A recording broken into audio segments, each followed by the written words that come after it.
The Tale of Samuel Whiskers, or The Roly-Poly Pudding, by Beatrix Potter. Once upon a time there was an old cat called Mrs. Tabitha Twitchit, who was an anxious parent. She used to lose her kittens continually, and whenever they were lost, they were always in mischief. On baking day, she determined to shut them up in a cupboard. She caught Moppet and Mittens, but she could not find Tom. Mrs. Tabitha went up and down all over the house, mewing for Tom Kitten.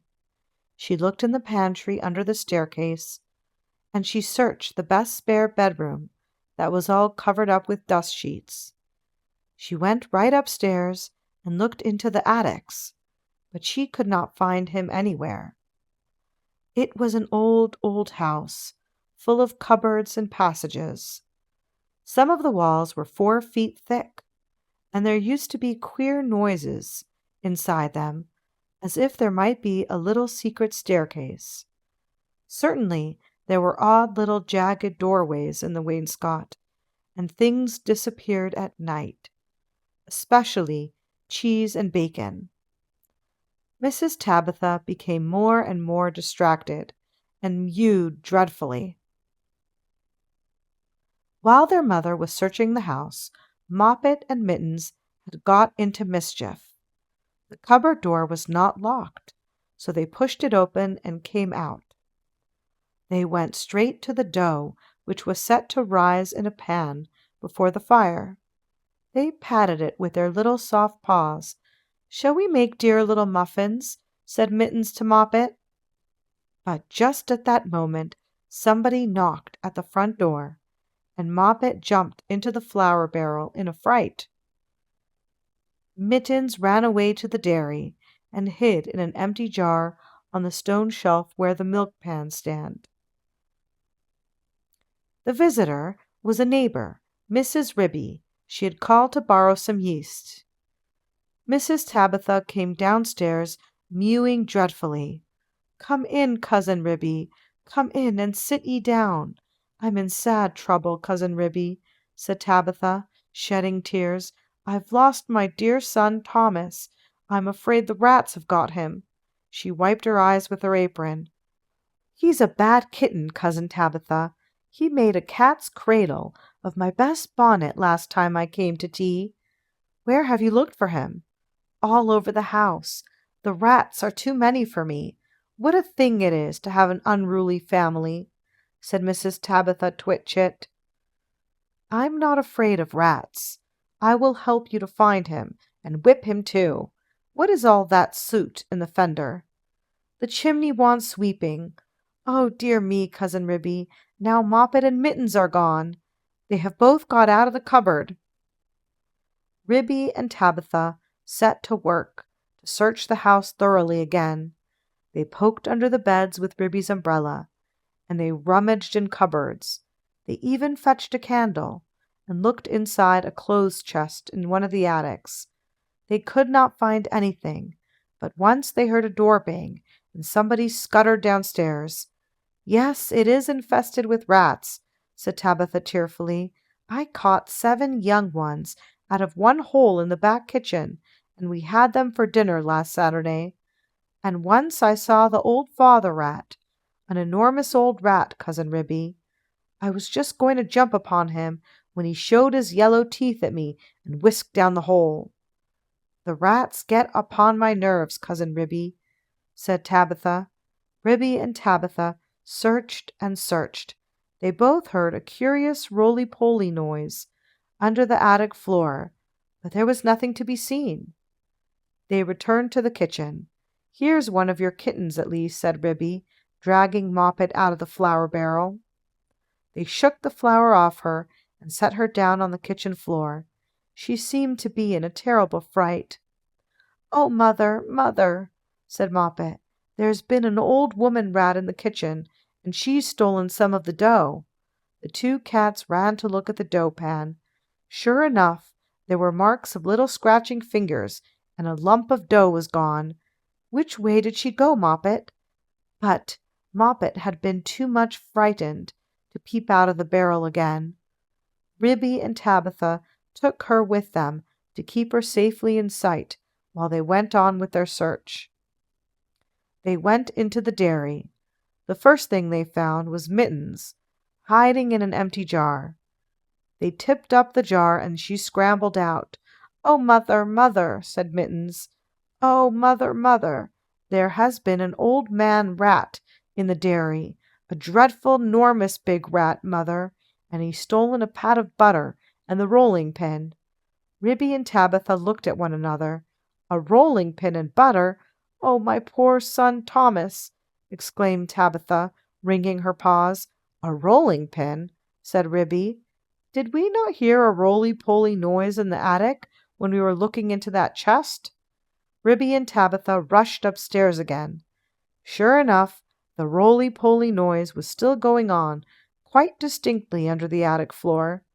"This is serious, Cousin Tabitha," said Ribby. "We must send for John Joyner at once with a saw." Now, this is what had been happening to Tom Kitten, and it shows how very unwise it is to go up a chimney in a very old house, where a person does not know his way, and where there are enormous rats. Tom Kitten did not want to be shut up in a cupboard. When he saw that his mother was going to bake, he determined to hide. He looked about for a nice convenient place, and he fixed upon the chimney. The fire had only just been lighted, and it was not hot, but there was a white choky smoke from the green sticks. Tom Kitten got upon the fender and looked up. It was a big, old-fashioned fireplace. The chimney itself was wide enough inside for a man to stand up and walk about, so there was plenty of room for a little tomcat. He jumped right up into the fireplace, balancing himself upon the iron bar where the kettle hangs. Tom Kitten took another big jump off the bar and landed on a ledge high up inside the chimney, knocking down some soot into the fender. Tom Kitten coughed and choked with the smoke, and he could hear the sticks beginning to crackle and burn in the fireplace down below. He made up his mind to climb right to the top and get out on the slates and try to catch sparrows. "I cannot go back. If I slipped, I might fall in the fire and singe my beautiful tail and my little blue jacket." The chimney was a very big old-fashioned one. It was built in the days when people burnt logs of wood upon the hearth. The chimney stack stood up above the roof like a stone tower, and the daylight shone down from the top under the slanting slates that kept out the rain. Tom Kitten was getting very frightened. He climbed up and up and up. Then he waded sideways through inches of soot. He was like a little sweep himself. It was most confusing in the dark. One flue seemed to lead into another. There was less smoke, but Tom Kitten felt quite lost. He scrambled up and up, but before he reached the chimney top, he came to a place where somebody had loosened a stone in the wall. There were some mutton bones lying about. "This seems funny," said Tom Kitten. "Who has been gnawing bones up here in the chimney? I wish I had never come. And what a funny smell! It is something like mouse, only dreadfully strong. It makes me sneeze," said Tom Kitten. He squeezed through the hole in the wall and dragged himself along a most uncomfortably tight passage where there was scarcely any light. He groped his way carefully for several yards. He was at the back of the skirting board in the attic, where there is a little mark in the picture. At once he fell head over heels in the dark, down a hole, and landed on a heap of very dirty rags. When Tom Kitten picked himself up and looked about him, he found himself in a place that he had never seen before, although he had lived all his life in the house. It was a very small, stuffy, fusty room, with boards and rafters and cobwebs and lath and plaster. Opposite to him, as far away as he could sit, was an enormous rat. "What do you mean by tumbling into my bed, all covered with smuts?" said the rat, chattering his teeth. "Please, sir, the chimney wants sweeping," said poor Tom Kitten. "Anna Maria, Anna Maria!" squeaked the rat. There was a pattering noise, and an old woman rat poked her head round a rafter. All in a minute she rushed upon Tom Kitten, and before he knew what was happening, his coat was pulled off, and he was rolled up in a bundle and tied with string and very hard knots. Anna Maria did the tying. The old rat watched her and took snuff. When she had finished, they both sat staring at him with their mouths open.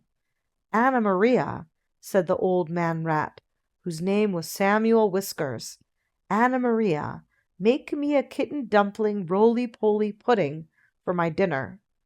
"It requires dough and a pat of butter and a rolling pin," said Anna Maria, considering Tom Kitten with her head on one side.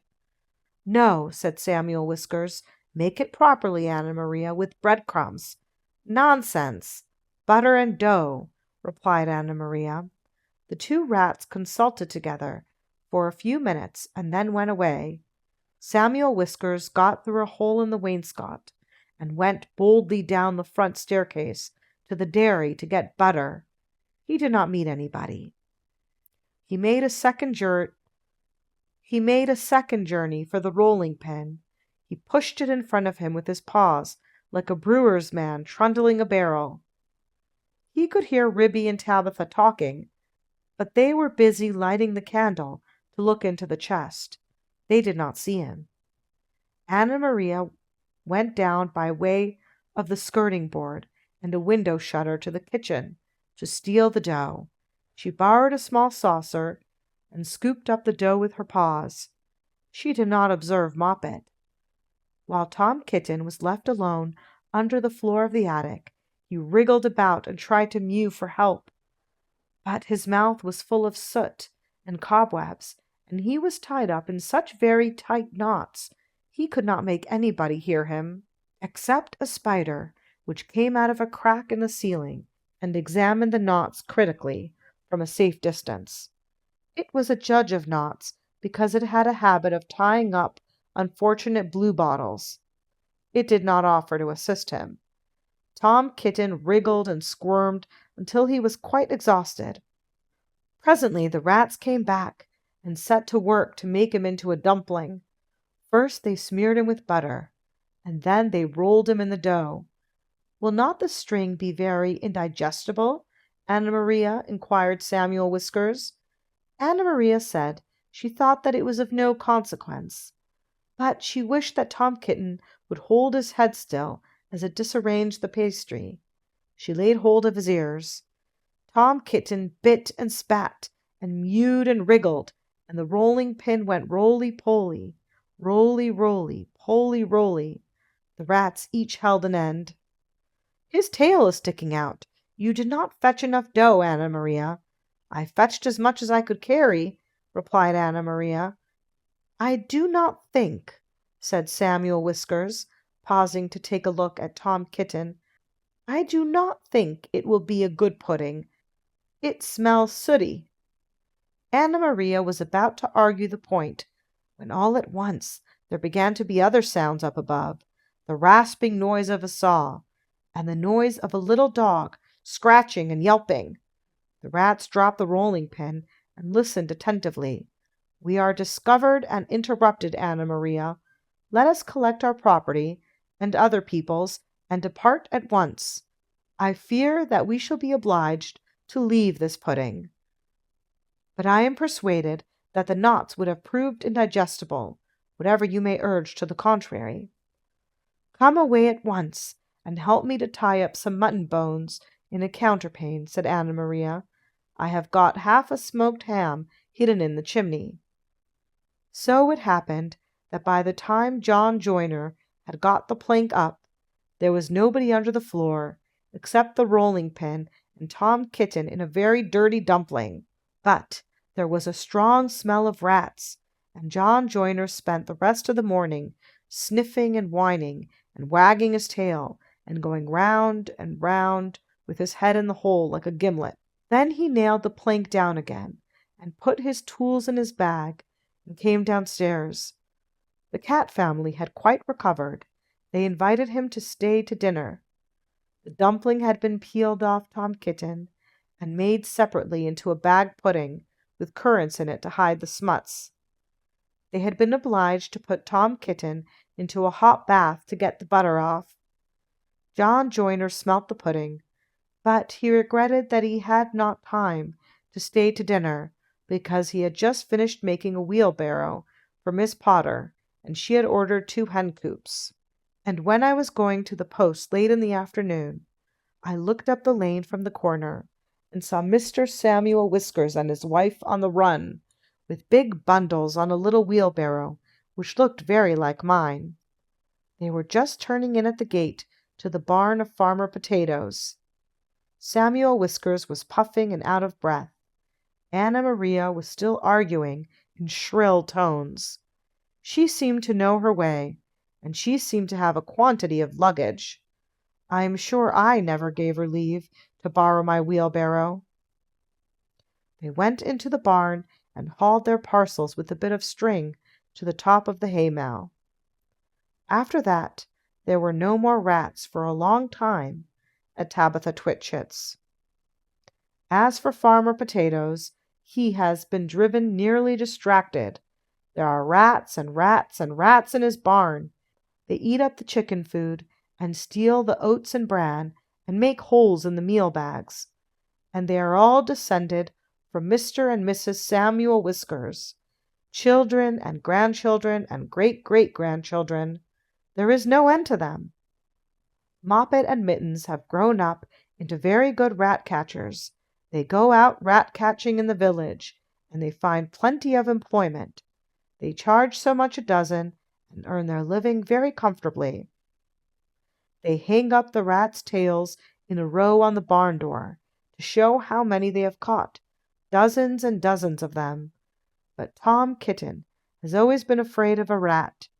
He never durst face anything that is bigger than a mouse.